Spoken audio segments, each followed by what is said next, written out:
Hey guys, it's Bia here, and today we're back with another video. This is week number 5 in our weekly series of me going to uni and telling you guys all about it and teaching you guys what I've learned throughout the day. So this is my outfit for the day today. Hope you guys enjoyed it. I really did not know what to wear, and I also was not able to do my makeup. And also here's my fishies. They're looking very cute today. And also I have too many of them. If any of you want to buy fish, just let me know in the comments. I'll sell them to you if you want it. And also, yeah, look at that spot, that ugly spot on my face. It was raining today. Finally, can you believe I actually have rain, right? And I decided to wear some boots I've not worn in like a year's time. So yeah, that's also a good thing, I guess. Trying to make use of the wardrobe I have not used in 2 years. So this is what our day is consisting of. And at lunchtime I went with my friends to this at a restaurant which I've already suggested in my last video. Is super nice. This time we sat in and we had some food, and yeah, that was pretty much it. And this is me looking cute with my pink bag, which I will soon replace. And yeah, that was essentially the day. And to this week's topic that we're going to be talking about is essentially customer development and sales. Now, you might already have an idea of what this is, of what you might think it is, what it means, what you need to do, what kind of ideas you might have in terms of what selling is, what a customer is, how to figure out what your customer is, and all of this stuff. But we will be going deeper into everything in this video, and I will be explaining every single thing to you that I learned in this week's session. So the first thing that I would say is important to note down is the main points. So number 1, we need to figure out what's a customer. What does that actually mean? What is customer development? So how can we understand our customer better? How are we going to execute customer better? So how are we going to understand it? So our customer, what is the methods that we're going to use? So what is the process and how we're going to execute the process? And the last thing, which is very important, is sales and executing sales, because this is what's going to bring money to your business. And if you can't sell anything, then your business ain't going to work out. That's just a fact. It won't survive. It'll fail. And that is the sad reality. But we're in this to make money, right? So we need to make sure we're on it and we understand how selling works. So I just wrote those down in my little notebook just to keep you guys, make sure you can read it. So if at any point you forget what I said or you didn't understand everything I'm talking about, I'm writing down the points in the book, so you will not be able to miss it. Right. So next thing we need to do is we need to differentiate between what a user and the consumer is. So firstly, I would start with the customer, which is the term that gets used quite a lot and sometimes is used for both things. So customer is the person who buys your product. So they're the ones with the money. They're the ones who are going to put their credit or debit card details in, and they're going to give you your pennies, and they have the buying power, right? The user might not actually be the person with the money. So this is the person who actually uses the product. So these two people might be the same person or two different people. One example that was very good that they showed us was when a mother buys nappies for her child. Who is the user? The child is the user, because the child is the one who's using the nappies. But who's the customer? The mother is, because the mother is the one who has the money. So the mother is buying this product for her child. Okay, she's the customer, but then the child is the user. Another good example is when you're talking about, say, gifts. Sometimes some people have businesses that are just based on gift giving. So your customer might be the person buying the gift, but then the user is the receiver of this gift, right? So that's something that you can think about. Or I can be the same person. I can be wanting to buy a jacket for myself, which means I'm the customer and the user. So these may or may not be the same individual, and it just depends on the product that you're selling. Right. Next thing. Right. So the next thing we're going to talk about is building our customer persona. So what I mean by this is we need to think about all the different aspects that we need to develop to understand our customer. There's different categories such as demographic, lifestyle, media, the motivators, their objectives, their goals, the brands that they respect and trust, and their pain points, their frustrations and the challenges in their daily life. And then what are their frustrations with products that are similar to yours that already exist in the market, if there is any at all. So the first thing that we would talk about is the demographic, which is their age, their income perhaps, their location where they live. Do they live in the city? Do they live in the countryside? Do they live in a cold place, a hot place? How does that affect the product? And also their purchasing power. So as I said, how much their income is. I know it might be difficult to tell, but sometimes we can figure this out by understanding our customers. Next thing we have is our lifestyle. So are their interests? What do they do in their day-to-day life? Apart from work, of course, as most people would go to work. If it's for a kid, then they would go to school. If it's their hobby, do they like sports? What is it that you need to know about them? Their routine, do they try and live a healthy life, or their beliefs? Are they religious, and is that going to affect their choices and their decisions? Media. Now this is essentially about what do they use on the day-to-day basis. Do they watch TV a lot, read the journal? That's probably an older person. Or is it going to be social media such as Facebook or Instagram or Twitter? What is the thing that this type of person that you're targeting uses the most, and what do they trust? Do they watch YouTube videos perhaps? A lot of people who are, for example, my age, I'm 21 by the way, I would say most of my information I get it from YouTube or Google. That's where I search my stuff up. So how are we going to reach those customers? Next thing we have is the brands that they trust and they already use. For example, if your customer likes, I don't even know what to say. For example, your customer always buys from Zara. There's a reason why they trust that brand and they keep buying it from there. And you need to understand their reasoning for buying from there. Is it the style of the clothes? Is it the price? Is it the quality? What is it that they need and they want from that brand? Then you're gonna have to provide a very similar kind of quality to that brand. At least that's a minimum requirement. Next thing, which is very, very extremely important, is the pain points. What problems do they have that they need to help solving? What challenges do they face in their day-to-day life? So if there's a problem that they have and you can give them that solution, that is going to be such a great selling point for your product, because you're helping them out. You're solving their issues. And all they have to do is give you their credit card details and give you that money. Done. You can help them out. They may help you out in return. Right. Last thing is their objectives. What do they want out of life? And what are their frustrations with things that they already use? Maybe the ones that are set on, like for example, you can tell how Hoovers went from having these massive ones that you had to drag around, and now it's the ones that you can easily move around. Why? Because maybe they got feedback from customers that it was very heavy to drag it around. Now it's light. Now you can take it away. It's rechargeable. Stuff like that. But anyways, moving on to the next part. We'll have...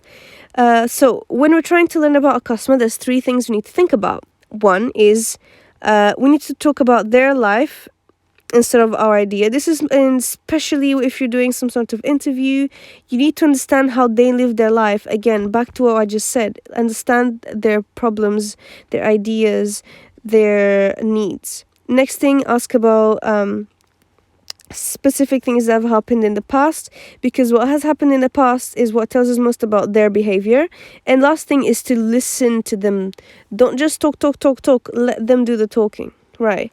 So the next thing I would suggest for us to do is to write up 10 questions that you'll be asking your customers to further understand them for customer development. So some good ideas maybe one, what would your dream product be? When was the last time you did this or that? When was the last time you bought XYZ? How much did you pay for that product? When was the last time you got a product like that? How often do you get one product like that? Why did you buy that specific product? Was it the color? Was it the style? Was this XYZ? Is there something else that I might not have mentioned that you want to let me know about this? Is there something that you hate about this product that you've bought? Stuff like that. So pause the video and then come back to this and then we'll continue. Right, so now that you're back, we're going to keep on going. The next thing that we're going to be talking about is executing customer development. Now, how are we going to do this? You might have an idea. You can also stop the video now and you can let me know what you thought about in the comments below. You might have some good ideas and you might have some good suggestions that other people might not have thought about, that I might not have thought about. So how are we going to perform this customer development? Where are we going to find these people? So there's a few different methods that have been suggested that even I was not aware of. For example, you can organize events. So if there's something that, for example, if it's a sport like yoga and you're trying to sell yoga pants, why don't you create an event where you invite people to come and do yoga with you, and then you advertise your yoga pants or you get some people wearing them. Next thing is find excuses. Now, this was a very silly one, but I guess it works. When you go somewhere, for example, let's say you make a specific type of jewelry or clothing, and it's very, very out there, or you want to make sure that you use that as an excuse for people to kind of speak to you, or people that things that people can comment on. You can, for example, have something that stands out that every time you go somewhere, for example, a party or a meeting, someone's always going to mention, wow, that's quite cool, let me know more about it. Next thing would be serendipity, and what this essentially means is a very fancy word for creating your own luck. So things that might happen that you think are just you being lucky, it's more like you seeing things as an opportunity. So everything that happens to you, you always have to think of it on the positive. What is the opportunity at hand? Fourth thing is speaking. Always speaking to people. Growing your network will always help you to create more opportunities, to help you speak to the customers that you need to. Blogging again, doing a YouTube channel, talking about whatever you're interested in, or just doing Instagram. You already know how important that is. Meetup. I would say meetup. Try and get, for example, if you have friends that know other people that are potential customers, you can speak to them and ask them to meet up with them, and then ask those people if they know anyone else that is interested and speak to those people, and so on and so on. And the last thing is cold calling, which I have done before at my job, and is so long, and you have to be that person that everyone hates. So you can try it. It's very difficult, and it's also hard to get these phone numbers, which is just calling them and asking them, are you interested, XYZ? They usually say no. So yeah, you get rejected a lot on that. So essentially, this is how you will come in front of your customers. Some ideas that you might not have thought about. Last thing we're going to talk about is sales. So there is four essential parts to the sales process. The first one and the most important one is the awareness. Now, there's awareness, then the next stage is interest, and the next stage is desire, then is action. Now, the action point is where the customer is giving you the money. The awareness is the very beginning. This is the first time they see your brand, they come across it. And this is how you're going to have to present yourself well and make sure that they understand what you stand for, what your business is all about, what you're trying to give them, what value do they get from your products, stuff like that. Next stage is, so for example, let's say 1,000 people see an advert. Not every person is going to act on going to that place from seeing the advert. Obviously, it's going to be a percentage. Let's just say 50% of those people actually take interest and look further into it. Okay, that's fine. They can have interest into it. But then only, let's say half of those people, I'm just giving around the percentages. In real life, it's actually less percentage.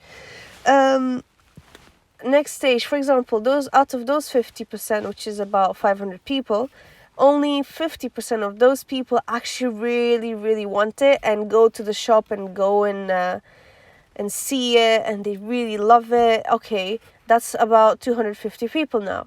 Now, out of those 250 people, not all of them will buy it still. So 250 people, if out of those people, then you manage to get another 50% of that, that's 125 customers. Now, again, 1,000 people saw your initial advert, but only 125 customers actually took action and give you money for your product. So this is what a sales funnel is. And this is a very important thing for us to understand, because it's always going to happen no matter the business. Not every person that sees an advert about your business or is interested will put their money down. It takes a while for someone to be convinced to give up their money for something, unless they're already very convinced that they really need it, or else it's not going to happen. So the awareness is, how do we make the buyers aware? So advertisements and so on. What tools are you going to use? Think about that. Is it Instagram adverts? Is it YouTube adverts? What are you going to do? And what your message should be. Very, very important. That first message is what they're going to believe about your business. Next thing is the interest. How will they be interested in your product? How are you going to make them intrigued? How are you going to make them come into your shop, come into your website?